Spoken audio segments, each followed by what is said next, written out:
Sigurado ka, bro, na hindi sinasadya ni Farah ang lahat at aksidente lang kaya nasunog yung gown mo? Oo nga, sabi, ang kulit mo eh. Alam mo ba na on the spot si Farah doon sa sinabi mo kanina, ha?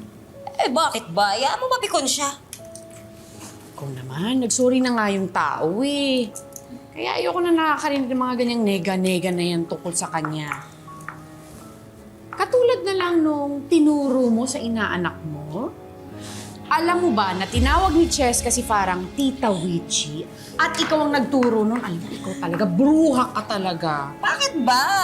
Cute kaya, Tita Witchy! Hirap.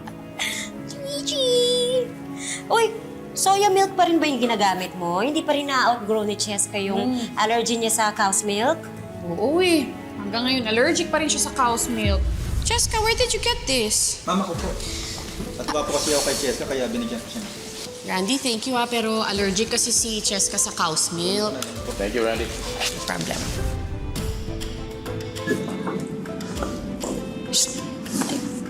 Akin yan. Ito na tayo, Doc. Naku ma'am, kulang po ito. Di po kasi updated yung price sa site eh. Baka po mag-abono ko. Wala akong cash. In-money transfer ko na lang sa'yo mamaya, ha? Okay, sige, santay ko po ma'am. Oh, sige, sige. Thank you. Umalis ka na.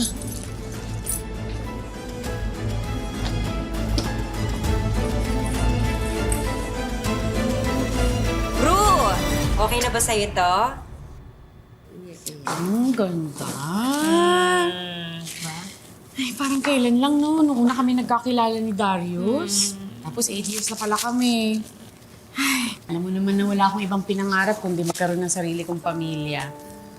Alam mo rin ulila ako at lumaki ako sa ampunan. Nakakatuwa lang kasi kung ano yung wala ako nung bata ako, isa-isa ko na ako nakukuha ngayon. Ay, parang isang maganda at mahabang panaginip lang. Bro, this is your reality. Kung panaginip to, eh di nawala na to pagising mo.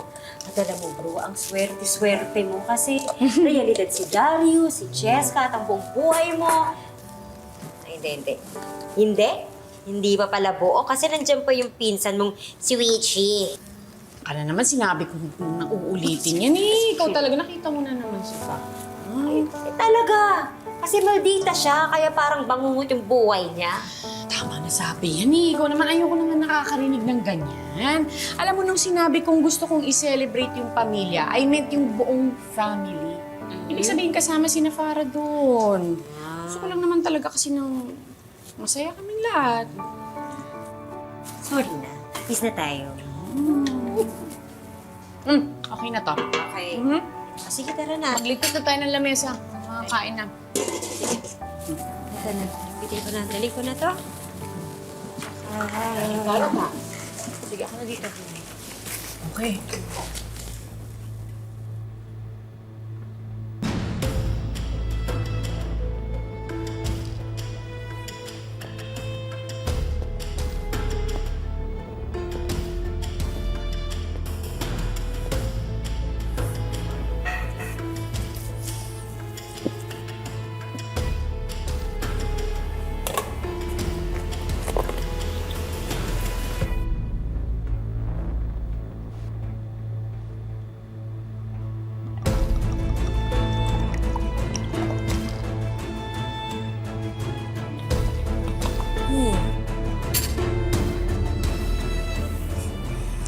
Tingnan ko lang kung ganun pa rin ang tingin nila.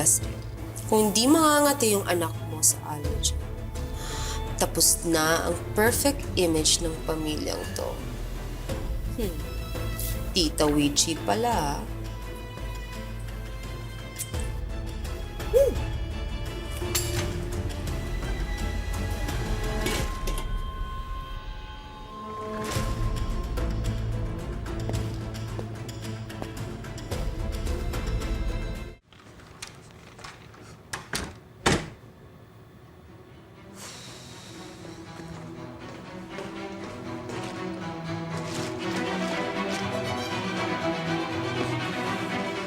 Marami yata yung lagay ko, ha.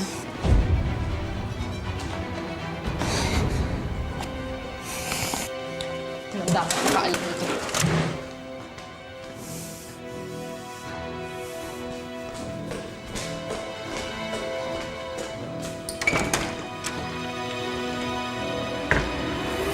hungry. I could eat a horse. Gutom ako. Okay. Like it, Cheska? Yes, Mamita. This is my favorite. Dito lang po ni Mami yung carbonara na kinakain ko po. Kasi the best naman talaga yung soya milk carbonara ni mami mo. Sandali! Sandali! Oh, para tama-tama na. Oh, where's Tayo Jess? tayo. Where's Jessica? Cheska? Jessica! Cheska? Jessica! Jessica! Jessica! Jessica, are you okay? Jessica!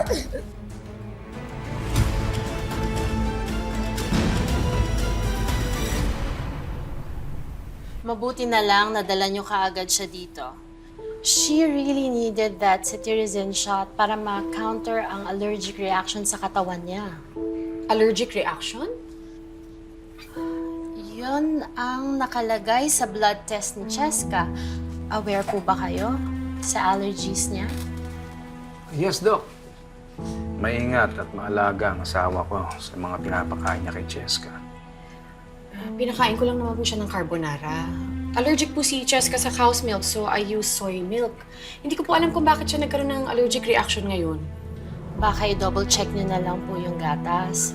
And be more careful from now on. Sa ngayon naman, Cheska is safe. So, pwede niyo na siyang iuwi mamaya-maya. Thank you, Doc. Thank you. Thank you. Jessica, okay ka lang? Relax ka lang. Pahinga ka lang.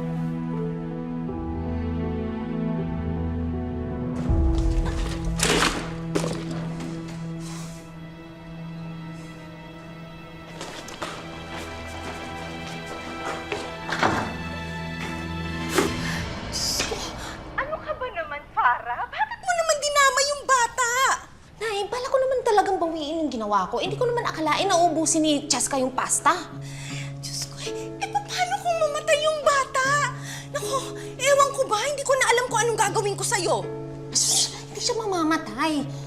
Layo lang yun sa bituka. Tsaka, akala ko talaga mangangati lang siya magkaka-rashes. Wala naman akong intensyon na saktan si Cheska. Ipagdasal na lang natin na walang mangyari dun sa bata. At hindi nila mabuko yung kalokohan mo. Dahil baka mamaya ipakulong ka nila. Sige ka. Hindi ako mabubuko. Dahil wala na yung ebidensya, tinago ko na. Pues siguraduhin mo, ha? Siguraduhin mo yan, Farah, dahil nasa-stress ako sa'yo. Bakit? Ako? Hindi ba ako nasistress? Lagi na lang akong kinukumpara kay Lucy.